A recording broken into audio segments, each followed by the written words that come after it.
All right, welcome everybody. Thank you for coming to this update for May 2025. And I've been doing this since, I think it was January, I decided to do it. And I thank you for coming here and joining me today. It is a gorgeous day out here in New York. Just came back from yoga class. I'm kind of feeling on a high. So let's see where we go with this update. It's very brief, within a half an hour, and I'm going to be careful to make sure that I give us a few minutes at the very end to do a brief meditation. So, okay, welcome everybody. Hey Marina. Hey Catherine and Jean. Hey. You could put yourself on mute if there's any background noise, because I'm just going to be a talking head today. But, all right, so this month is one of my, as you know, I follow many different astrologers, and one of my favorite astrologers, Rick Levine, talked about this month as being an integration month. And I thought, wow, how interesting. You know, there's been a lot of chaos. I don't need to tell you that. We can see it everywhere, not just on the news, but in our personal lives. There's just been a lot going on around every one of us. And, well, if you're fortunate enough not to have any kind of major things happen, you're witnessing it in your circle. Absolutely. And I kind of laughed when I started, like, putting my notes down. I'm like, this month is going to be a little quieter. And it's like, really kind of have to laugh at that, because quiet in a relatively chaotic period. Now, quiet isn't what it was maybe 2 decades ago or 3 decades ago or, you know, a decade ago, right? It is a relatively quiet period in a very amped up several years of just like mega shifts and things changing. So these last couple of months, when you talk about like relative to everything else, these last couple of months have been really chaotic. So when we kind of look at that energy and where we are now, it's in a bit of a lull. Again, all relative, but a lull. And I don't know if you can feel it. It's not that things have gone away and everything's like back to normal, which I hate to tell you, things will never go back to normal, because first of all, there is no normal. That's in our heads. We're constantly evolving and moving forward. But this is a month that maybe we're not being hit and bombarded with a lot of newness. And we're able to start integrating what we've learned, what we've experienced, how we can help another in our family or friend circle deal with something that they've experienced recently. So it is a relatively calmer month, but also know that the chaos isn't over. We're just at a bit of a lower pitch.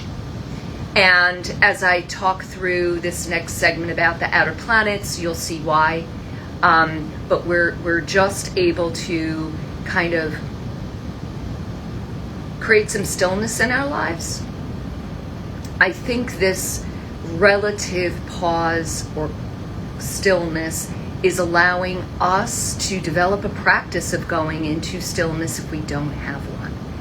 This is the time to really say, okay, I'm going into this practice with the mindset that I'm going to do it every day. And you don't need to do it for an hour a day.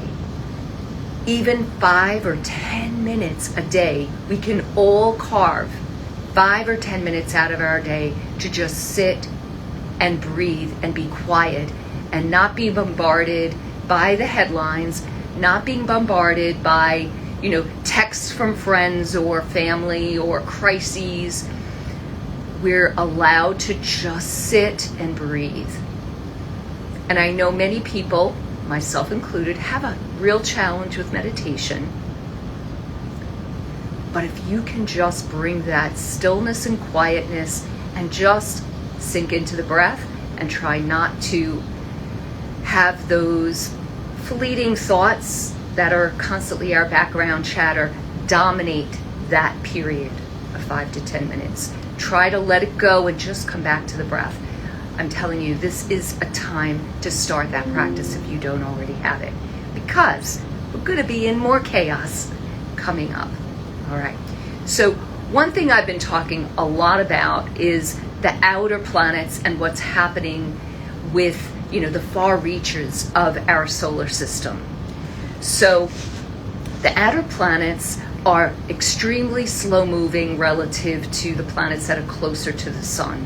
So their orbits take a long time to go around the sun. And I'm not going to quote, I know Uranus is 80 something years, and I know Pluto is, oh my gosh, I forget, 200 and something years, I forget. Forgive me. But because those planets take so long to go around the sun, in astrology, we talk about them as having a much greater influence on anything that it touches in our birth chart, because it's lasting. I had Pluto hit my 4th house cusp, which is called the IC in the chart, and it took several years to move past that. So I'm talking about, its impact is over a longer period of time, and it is usually karmic, transformative, leading us to our soul's path and where we need to go if we pay heed to its message. So all of these outer planets impact us, not just personally, but collectively. And this year, in fact, it's an 18-month period, we're going through a shift, right? I keep talking about the shift of consciousness. These outer planets are doing a major shift. They're all moving from one sign to another.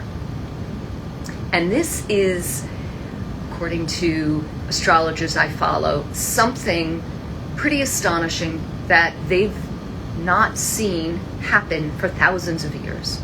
That this is all happening in this short period of time. So the fact that Pluto finally moved into Aquarius in January this year, it's been playing, like with my 4th house cusp, it's been going back and forth between the last degrees of Capricorn and the first degrees of Aries. It finally landed in January in Aquarius. And some people equate that to the beginning of the age of Aquarius. And I kind of ascribe to that because of what we're witnessing, not just on the earth, but what's going on in the sky. I mean, everything is shifting. We're going through major transformative process, evolutionary process. Okay, so we had Pluto move into Aquarius. We're going to have Neptune moved into Aries in March, and Saturn is going to follow on May 24th, so just a couple of weeks.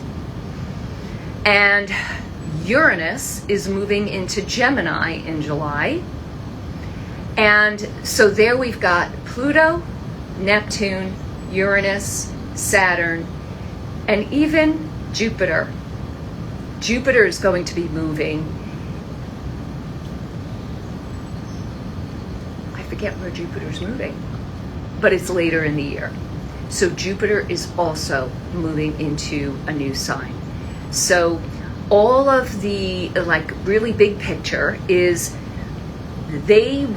all 5 planets were in earth and water signs.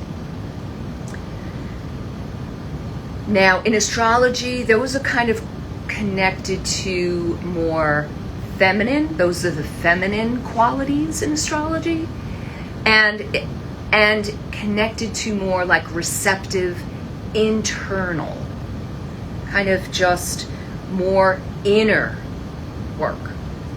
Now, moving into fire and air, all of them, all 5 of them. And again, this is something that hasn't happened for thousands of years, which is connected to the masculine, which is connected to the creative impulse and action. It's outward, it's out there. Now, these planets are, the outer planets are always associated with being like generational. The themes of the outer planets give us the different generations. So, being a baby of the 1960s, I had Uranus and Pluto conjunct. And any of you who were born in the 60s, Uranus and Pluto were within a few degrees of each other, give or take, and you've been profoundly influenced by the merging of those energies. Pluto's about transformation, the underworld, like Persephone, that myth where, descending into the depths of the underworld to be transformed. And this is really a metaphor for the spiritual journey. So that is the energy of Pluto merged with the energy of Uranus, which is lightning bolt, transformation, sudden breakthroughs. Could be, both of these planets could be very beneficial.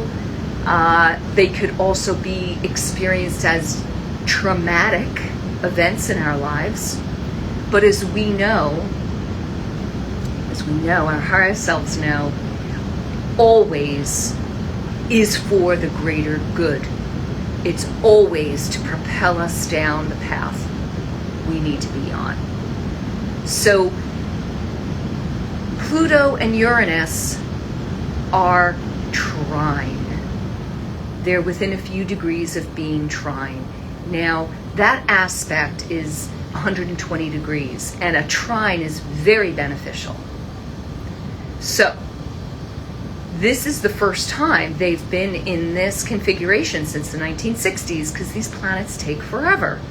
So it's taken like 60 years to get to a trine, and that is kind of a backdrop also to our 2025, 2026 time period.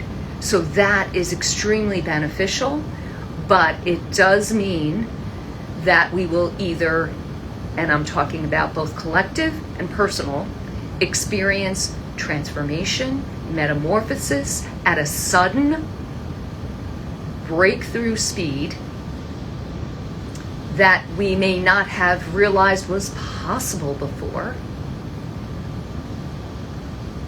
And we may experience it as very wonderful, or again, very tragic, but we will come out of this, hopefully, eventually realizing that this is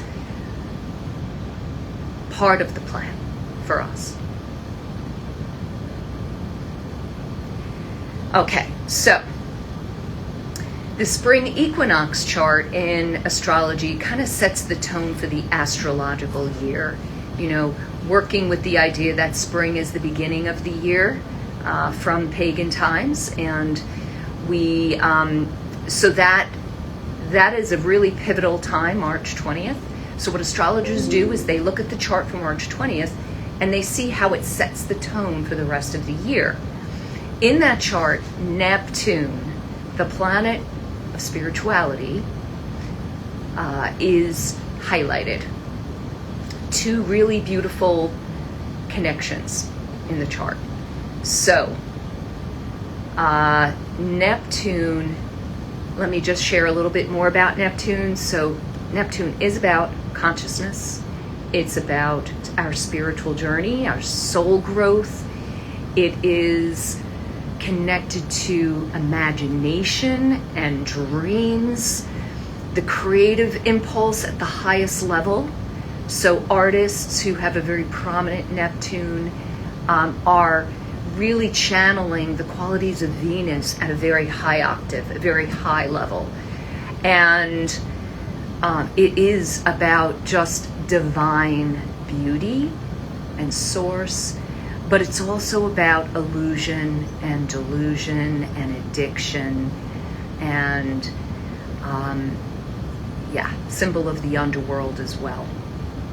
So it is about oceans and very kind of, like the mist, the fog, lacking clarity.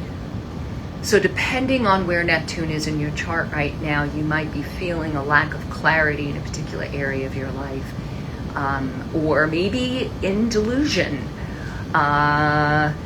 or it may be that's where your soul is growing in that area of your life, and whatever house it's in, and whatever planet, if it's aspecting a planet.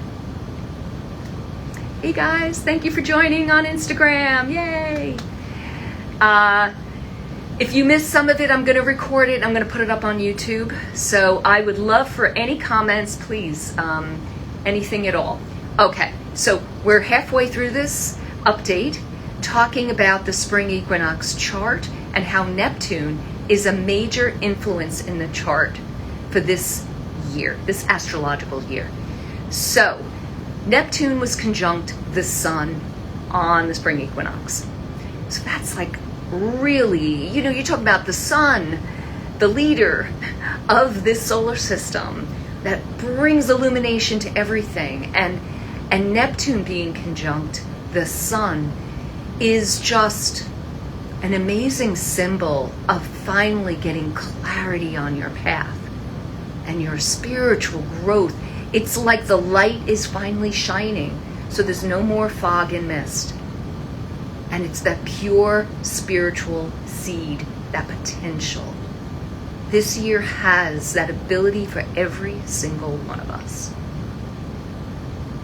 Now, I want to share with you the Sabian symbol for that conjunction, where Sun and Neptune got together at the first degrees of the Aries. It is. Now, okay, let me just tell you quickly what the Sabian symbol is. The Sabian symbols were channeled by a medium named Elsie Wheeler back in the 1920s or 30s. And she literally sat over a course of a few days, randomly channeling, like randomly assigned every degree and every sign. So 360 degrees, right? So Aries 1 through 30, Taurus 1 through 30, and so on, right? She channeled in an image and it was transcribed. And you can do a search for Sabian symbols. It's extremely powerful. You always need to, if you're looking for a particular symbol, say in your chart, you always go up to the next degree, because like I said, they start at 1. So if you're 0 degrees 30 seconds, you go up to 1, and so on. So anyhow, these beautiful symbols are just so breathtaking sometimes. So this particular one is a woman rises out of water, a seal embraces her. Now, what I was just saying about Neptune and the sun coming together at that degree, it's really magical, because they just came out of Pisces, which is the oceans. And Neptune is also the oceans. And this woman rising up. Why? To take action. Emerging from the underworld, like Persephone in the myth, rising up to take action. And a seal embraces her. Oh my gosh. Nature spirit is surrounding and supporting and nurturing her. It is absolutely a symbol of the divine feminine rising up, taking action with the co-creative spirit of nature. Now, in that same chart, like I said, Neptune is very prominent in the spring equinox chart. Neptune is sextile Sedna, which is a dwarf planet. It's way out by Pluto in that belt of dwarf planets. And Sedna was only discovered, I think, in the early 2000s.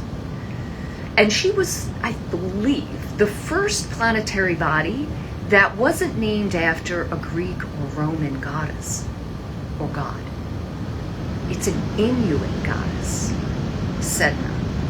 And the story, very briefly, I'm really going to truncate it, is that Sedna was dismissed by her father and actually was in a boat with him when a storm came and she fell over. She tried to clamber back into the boat. Her father chopped off her fingers. Very interesting symbolism for the masculine and the feminine, and talking about the toxic masculine, right? Chopped off her fingers so he could live.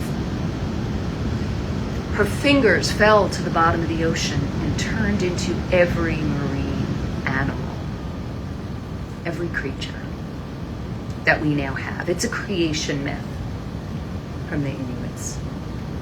And as many mythological stories, kind of very raw and brutal, but there is beauty within it. So Neptune being sextile Sedna is a beautiful, again, combination of focus on our spiritual path of transformation. And this is, as I've said here, in so many ways, the stars are showing us we have it all within us to transform, to grow at whatever level we're at. Breakthroughs are around the corner if we open our eyes, if we allow, if we surrender to that, to the mystical and magical in our lives. So it's no surprise that I've been getting a lot of dreams. You may have too. So your dream life may have really amped up during this period. I know in the last 4 to 6 weeks, the themes are around like magical experiences and mystical and very spiritual nature. So it is a beautiful time for everybody to start doing a dream journal. And if you go, well, I don't remember my dreams, join the group. So many people say that. And the biggest suggestion I have is to intend on remembering your dreams and to start writing them, because it will happen. It will happen. So this Monday, I'm going to just ramp it up here to get right down. This was kind of like a big picture look at this astrological year we're in. But Monday is the full moon in Scorpio. It's a 22-degree Scorpio. So if you know your chart, take a look at where that is in your chart. You may be getting hit with that, meaning it's aspecting something in your personal chart, or that it could be representative of whatever house it's in your chart. But just be aware that it can bring up intense emotions. Again, yourself, you might feel intense emotions, or you might witness it around you, because the Sun and Uranus are conjunct again in Scorpio. I'm sorry. Yeah, the Sun and Uranus, sorry. That was Neptune before. The Sun and Uranus are conjunct in Scorpio.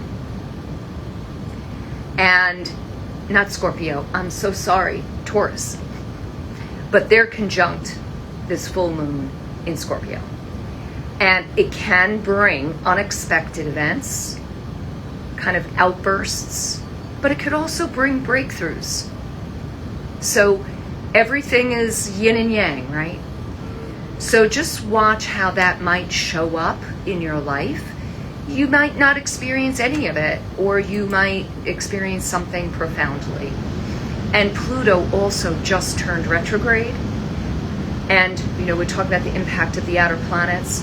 When a planet turns retrograde, it becomes even more intense. And because it's Pluto, too. So that is really powerful influence on this full moon. Alrighty, so I'm just taking a look here. We only have a couple of minutes. I would like for whoever's still here with me, maybe close your eyes. I'm not sure if the bells will sound. I tried to fix it. I'm not sure how it will be on Instagram Live because I'm on Zoom as well. But let's just ring the bells 3 times and just, if you don't hear it, just imagine the sound moving through every cell of your body and just creating this brief couple of minutes of stillness.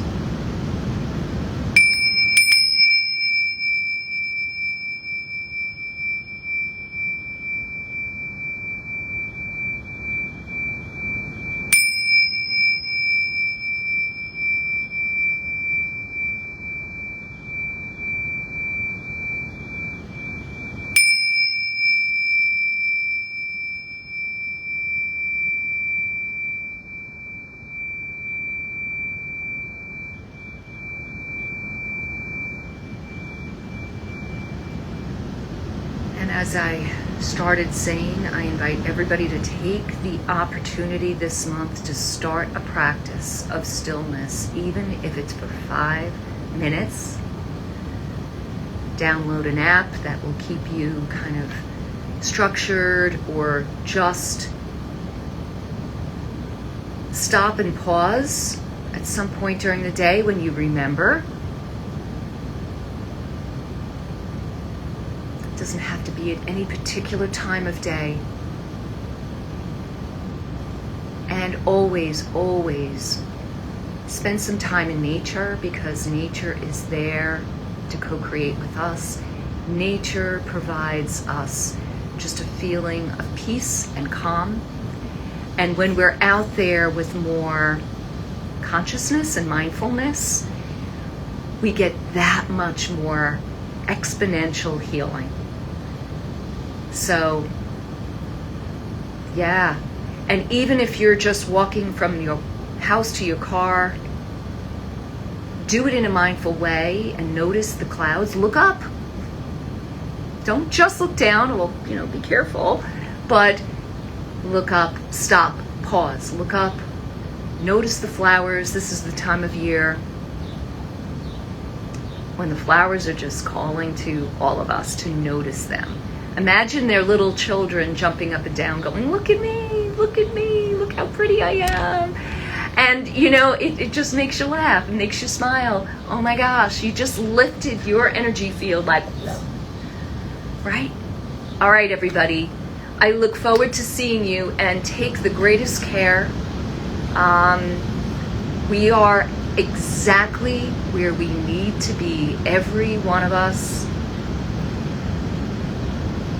Just be as conscious and mindful as you can, and be present, and bring that stillness into your life. So, sending much love.